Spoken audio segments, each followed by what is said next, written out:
Hello, everyone, and welcome to another episode of DABCC TV. As always, we have a great episode for you today. We have VKernel back on the show, and we actually have a gentleman named Chris Chesley with us to show us one of their new products. Not something you've already seen, not something that you can even, well, you can get your hands on it now. So definitely, as you're watching this, if you like it, go ahead to VKernel.com and download their eval and their beta of this really cool solution we're going to hear about. So, Chris, first of all, thank you for taking the time to be with us. And it's a pleasure. Well, thank you. And so for my first question, I'm so excited I want to get into this right away, but I have to ask the first question, and that is, who are you and what do you do at VKernel? I am a senior systems engineer here at VKernel, doing a lot of the system engineering, pre-sales activities, that kind of thing. Very cool. Okay, enough about all that. I see 4 tabs open on the screen. Or 4 tabs up there, in some new products. What are you going to show us today? I'm quite excited. Well, what I'm going to show you is we have expanded the capability for what we've normally been presenting. So for those of you who have used VKernel or heard about us, you're familiar with what you're looking at right here, which is the Capacity Analyzer virtual appliance. We have decided to go ahead and bundle that into what we're calling the Optimization Pack. The Optimization Pack is a combination of Capacity Analyzer and these 3 new little management applets is what we're calling them. So this is the new stuff. This is the beta that you mentioned, and this is what I would like to be talking about today. Well, very cool. This is exactly what I want to see. Good. So let me go ahead and get into it. So I have a lot of customers of ours who have a number of problems around their virtual environment, one of which being they're stuck with legacy hardware when they P2V a system. They take the existing resources that VM has been using or the system has been using, 2 CPUs, 4 CPUs, 16 gigs of RAM, whatever was on the physical box. And they've been turning that into a virtual machine with the same amount of resources. What we found is that's very unnecessary. There are ways of optimizing or right-sizing your environment. And that's what RightSizer does. It looks at allocated resources versus resources consumed and helps you balance or optimize your environment. So to give you an example here, I'm in the RightSizer here. I'm looking at a particular virtual machine right here. You can see that I've actually allocated 2 CPUs to that machine. Over the past week, I've never used more than 24% of those CPUs. On average, use 9.8. So that's what the bar represents. This is the allocated value. The orange part is what I've used. So I have over-allocated that machine, in fact, actually slowing it down because of the way VMware schedules those resources. Oh, wow. That makes sense? Yeah, absolutely. Right. Now, go ahead. You then at that point say, let's remove a CPU? Absolutely. So the whole idea is to help you optimize your environment, make better use of the resources you currently have so you can put off buying that additional host, the additional storage, and run more VMs than what you currently have. Now, what's the best practice around that? Because it always scares me to add and remove CPUs to an existing, let's say, Windows machine. What do you guys think about that? Running a virtual machine is, for most intensive purposes, the same as running a physical server, except for when it comes to resources. Essentially, you're running multiple virtual machines on the same memory and CPU. So a VMware best practice is do not give a virtual machine more than 1 CPU unless it really needs it or really uses it. Yeah. So just because I was running on a box that had 2 CPUs and 16 gigs of RAM doesn't mean that's what that appliance or that virtual machine is going to use if it's virtual. So the best practice there is to start with 1 CPU and then go up from there if needed. Unless it's like a SQL Server, SAP, something that you know is going to be very resource intensive, and then start with maybe 2 and see if it's fine there and then move it up. Okay, sounds good. So this is a report that you can print off, save, email, whatever you would like, that really puts some number behind the words. So you don't necessarily get into I don't think you need 2 CPUs. It's really based on empirical evidence. So we've looked at what your virtual machine uses and will help you right-size it so you're not over or under allocating resources for your virtual machine. Absolutely. Okay. Now, I forgot to ask you, this is a virtual appliance like everything else you do, guys, correct? That is correct. So this is not only monitors virtual infrastructure, it actually runs in one. So it's delivered as a pre-built, pre-configured virtual machine. Perfect. All you need to do is deploy that into ESX, and then give us an IP address and a connection to Virtual Center, and you're up and running. Perfect. Perfect. Just as easy as any of the other vKernel solutions. That's correct. And this is actually our platform going forward. So what you're going to see throughout the rest of this year is everything we're doing from Capacity Analyzer, Chargeback Modeler being built into this interface. So by the end of the year, we're going to have one virtual appliance with different management applets that you can then license whichever ones are interesting or useful for you. Oh, very cool. So it's no longer multiple That's virtual correct. appliances. Just one, download one thing and just add licenses and it'll enable features. That's correct. So you have one database, one web GUI, one everything with all the different pieces you need. I love it. Okay. So we do the same basic thing with memory here. So I can go into memory and look at what I've allocated for particular virtual machines. So this is what I've allocated, 2 gigs, never used more than 37% of that. Can probably take it down to just a little over 1 gig, and I should be fine on that machine. So that's the RightSizer applet. Let me go ahead and switch over to Wastefinder unless you have any other questions, Doug. Well, storage, the storage tab up there, what did that do? Same exact thing. Takes a look at what we've allocated for storage versus what's being used. And this does take thin provisioning into account as well. So in this particular case, I've allocated a huge amount of space, a little over half a terabyte for our backup server here.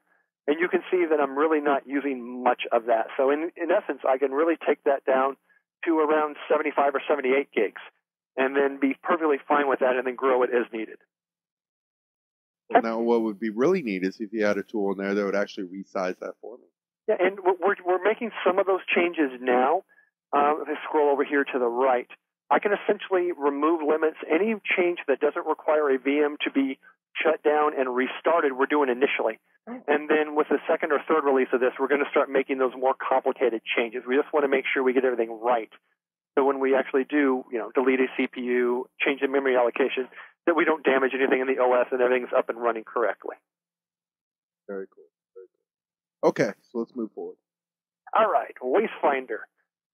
There are a lot of opportunities for our customers to recover storage that they're not really using. So to give you an example, one of our customers is EMC, and they were able to recover around 2 terabytes of space just by looking at things they're not currently using. So this is done in a number of different sections. So the abandoned VM images are looking for virtual hard drives that are not assigned to a virtual machine, or a virtual machine that's been removed from inventory but not deleted from the SAN. So these are, in essence, files out on the data store that are not visible at all in Virtual Center and not being used. And it can be quite troublesome to find. You've got to really go into each data store and look in Virtual Center in the database and figure out what's what. We do all that work for you and make it very easy to clear up the unused space. You can allocate it to new VMs. Oh, now this is something I've been looking for myself because as I have a lab, right? I mean, how much stuff have I brought in and brought out over a period, over the past couple of years I've had this lab up and running. You know what I mean? Exactly. And it's just a matter of, just as you work with VMware, things are, going to be dropped. You forget where you put a hard drive, all of that. We can do all the hard work, all the correlations for you. And you can see even in my limited environment, I can still clear up about 165 gigs of space. That's, 4, 5, 6 VMs for me. Absolutely. That's real space. All right, and the next tabs, the next 3 are pretty much the same with a little bit of a twist. So powered off VMs shows me every virtual machine that has been powered off for more than 30 days. I can make it 60 days, whatever. So these are virtual machines. You can see here that I haven't used in quite a while, 124 days. But lets me clean up my environment so I can use that storage on new VMs or for new things that I'm doing. Okay. Templates tell me every template that hasn't been used to create a new VM in a certain amount of time.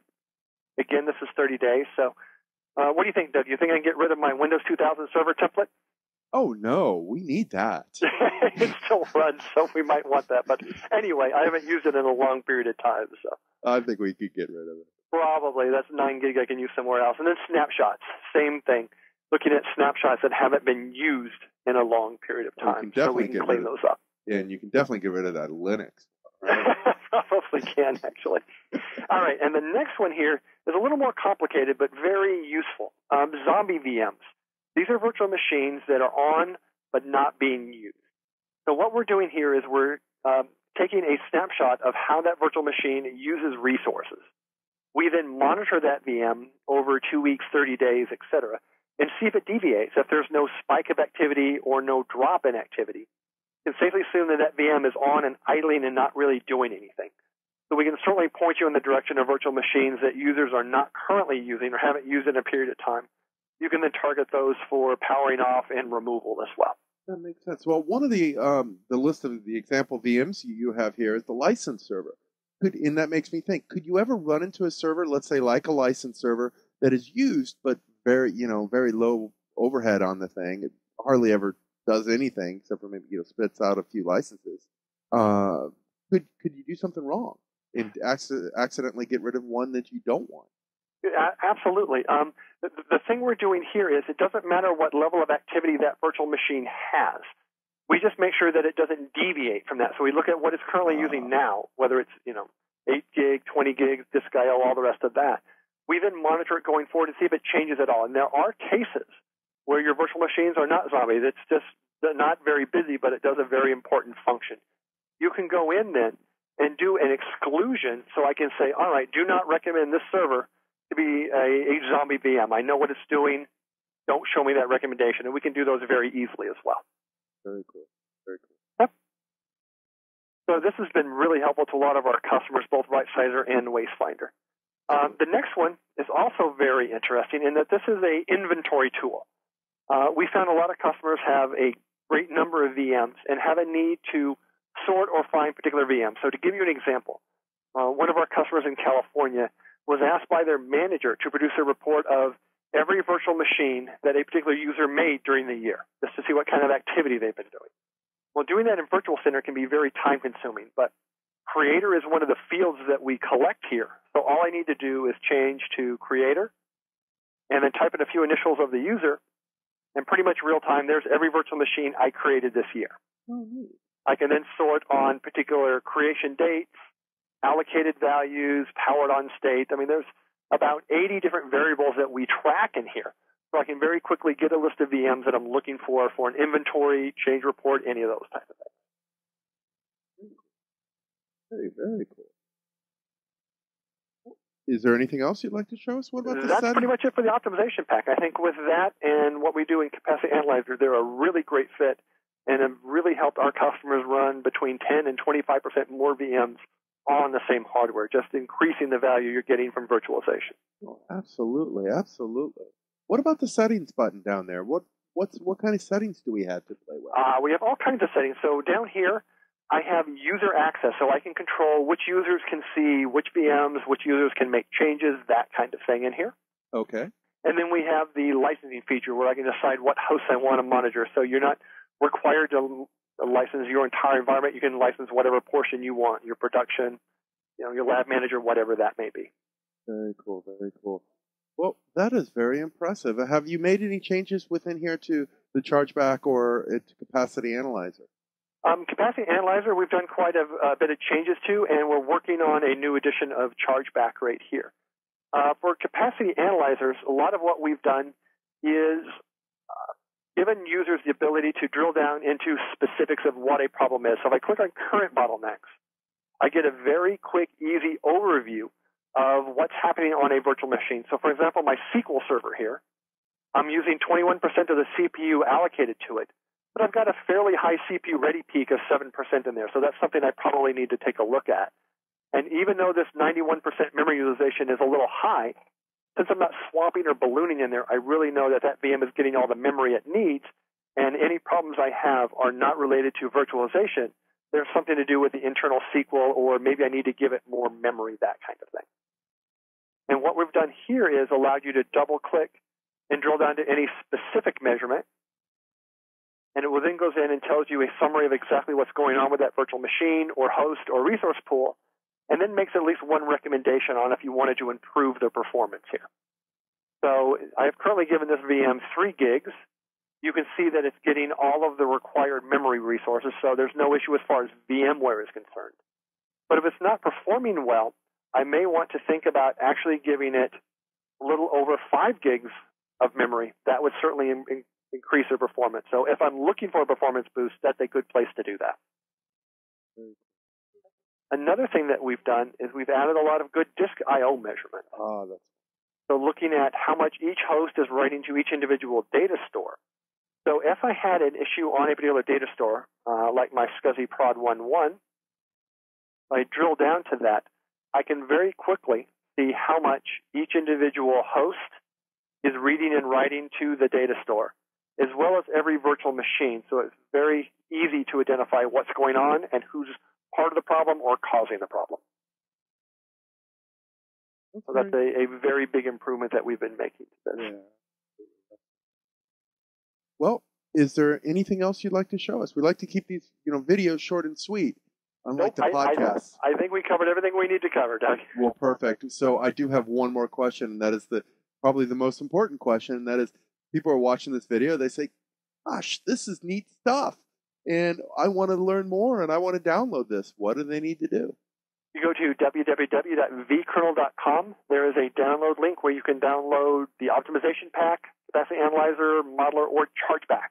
And again, they're virtual machines. You just deploy them out through the OVF format into your environment. Very easy to install and get up and running. Perfect. Okay. Well, Chris, thank you so much. Then, of course, I'll give you the last word. Is there anything else? Nope. I appreciate your time, Doug. I enjoyed this very much. Yeah, I did too. Absolutely. Well, thank you again.